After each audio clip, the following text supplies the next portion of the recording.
Doctor Bhimrao Ambedkar और उनका व्यक्तित्व भाग 3। डॉक्टर भीमराव अंबेडकर के अनुयायियों की उनमें अटूट आस्था थी। जब उन्होंने अपने भक्तों से कहा कि वे देवी देवताओं की पूजा पाठ का परित्याग करें तो सबने उनकी आज्ञा का पालन करना शुरू कर दिया, लेकिन उन्हें ईश्वर आदि का भय परेशान करने लगा। बहुत से स्त्री पुरुष फिर भी देवी देवताओं की पूजा में लग गए। एक वृद्ध भक्त डॉक्टर अंबेडकर के पास गया और प्रार्थना की कि वह उसे गणपति की पूजा करने की केवल एक बार अनुमति दे दे, ताकि वह अपनी प्रतिज्ञा पूरी कर सके जिसे उसने बहुत पहले किया था। भीमराव उस वृद्ध की मुख मुद्रा देखकर हंसे और भारी आवाज में बोले, तुम्हें किसने बताया कि मैं ईश्वर में विश्वास नहीं करता? जाओ, तुम्हें जैसा अच्छा लगे वैसा ही करो। वह वृद्ध बहुत खुश हुआ और उसने अपनी प्रतिज्ञा पूरी की। डॉक्टर भीमराव अंबेडकर की जीवनचर्या का अनिवार्य अंग पुस्तकों का अध्ययन था। पुस्तकें उनकी दृष्टि में शिक्षा एवं आत्मविकास का उत्कृष्ट साधन थी। वे मनोरंजन एवं आनंद का सबसे बढ़िया माध्यम थी। उन्होंने पुस्तकों का अध्ययन मात्र मनोरंजन के लिए नहीं किया था। उन्होंने कहा, जो पुस्तक मुझे शिक्षा देती है वही मेरा मनोरंजन है। पुस्तकों के बीच व्यस्तता ने डॉक्टर भीमराव अंबेडकर को जीवन का परम आनंद और गंभीर अकेलापन प्रदान किया। उनका पढ़ना सुबह से प्रारंभ होता और दोपहर शाम रात तक चलता रहता था। वे पढ़ाई में ऐसे डूब जाते थे कि पढ़ते पढ़ते सुबह के सूर्य की रोशनी चमकने लगती थी। पीटर नाम का कुत्ता सुबह होते ही उनके कमरे में आता, वह अपने पैर चूमता और तब डॉक्टर साहब को पता लगता कि सुबह हो गई है। उनकी इच्छा होती थी कि घंटियों की आवाज, गाड़ियों की गड़गड़ाहट, हथौड़े के धमाके और कारों की सनसनाहट से वे कहीं दूर चले जाएं। ज्ञान के अथाह सागर में डूबकर ज्ञान अर्जन करें। उनकी इच्छा थी कि कहीं दूर जंगलों में एक पुस्तकालय रूपी कुटिया बनाकर सर्वोत्तम ग्रंथों का अध्ययन किया जाए। वायसरॉय की कार्यकारिणी के श्रम मंत्री होने के पूर्व डॉक्टर भीमराव अंबेडकर का जीवन अधिक नियमित नहीं था। उन दिनों वे सुबह तड़के उठा करते थे अथवा सारी रात पढ़ने के पश्चात 4 बजे सो जाते और फिर सुबह उठ जाते। सुबह थोड़ा सा व्यायाम करना उनकी आदत थी। फिर वे स्नान करते और नाश्ता लेते। अखबार पढ़ने के बाद वे खाना खाते और फिर जल्दी जल्दी सुबह डाक से आने वाली पुस्तकों पर नजर डालते। उसके कुछ पन्ने उलटते पलटते और अपनी कार में बैठकर कोर्ट चले जाते थे। जब कभी अदालत में मुकदमा होता था तो वे दोपहर का भोजन किसी होटल में कर लेते थे। अदालत का काम करने के पश्चात वे बुक स्टॉलों की देखभाल करते और खरीद कर नई पुस्तकों का ढेर घर ले आते थे। रास्ते में वे अपने किसी मित्र के पास चले जाते थे जहां से उन्हें कोई पुस्तक लेनी होती थी।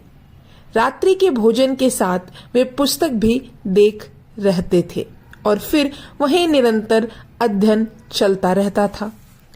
डॉक्टर भीमराव अंबेडकर जब किसी महत्वपूर्ण पुस्तक के अध्ययन में लीन होते या किसी पर क्रोध दिखा रहे होते तो वे मिलने वालों का समय बड़ी मुश्किल से देते थे। वे उन पर एक नजर डालते और फिर अध्ययन में खो जाते। कभी कभी कोई मिलने वाला काफी देर तक इंतजार करता और गहरे अध्ययन में डूबे हुए अंबेडकर को देख वह उनसे मिले बिना ही वापस चला जाता। रात्रि में सोने से पहले भीमराव 1 गिलास दूध पीकर सोया करते थे, जो उन्हें बहुत पसंद था। डॉक्टर अंबेडकर के व्यक्तित्व में संयम, परिश्रम एवं कार्य क्षमता दिनों दिन बढ़ती चली गई और वह उनकी दिनचर्या का अंग बन गई। कानून मंत्री पद से त्यागपत्र देने के बाद वे किसी कार्यालय में नहीं जाते थे। वे घर पर ही अपना सारा कामकाज स्वयं करते थे। उन्होंने कभी कोई स्टेनी नहीं रखी और वे स्वयं लिखते थे।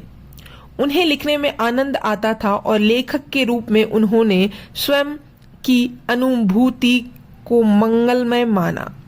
भले ही अनेकों अभाव विद्यमान क्यों न हो, नेत्र रोग ने उनके पढ़ने लिखने के कार्य में रुकावट डालने की कोशिश की, पर वे ऐसे महान योद्धा निकले कि उस रोग पर उन्होंने विजय प्राप्त कर ली और जीवन के अंतिम क्षणों तक पढ़ने लिखने की साधना में निरंतर लीन रहे।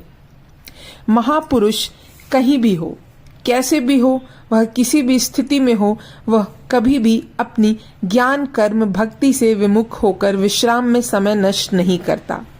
उसका जीवन निरंतर साधना के मार्ग पर गतिशील रहता है और अपने प्रकाश से जन समुदाय का मार्गदर्शन करता है। भीमराव का जीवन ऐसे ही एक उदाहरण प्रस्तुत करता है।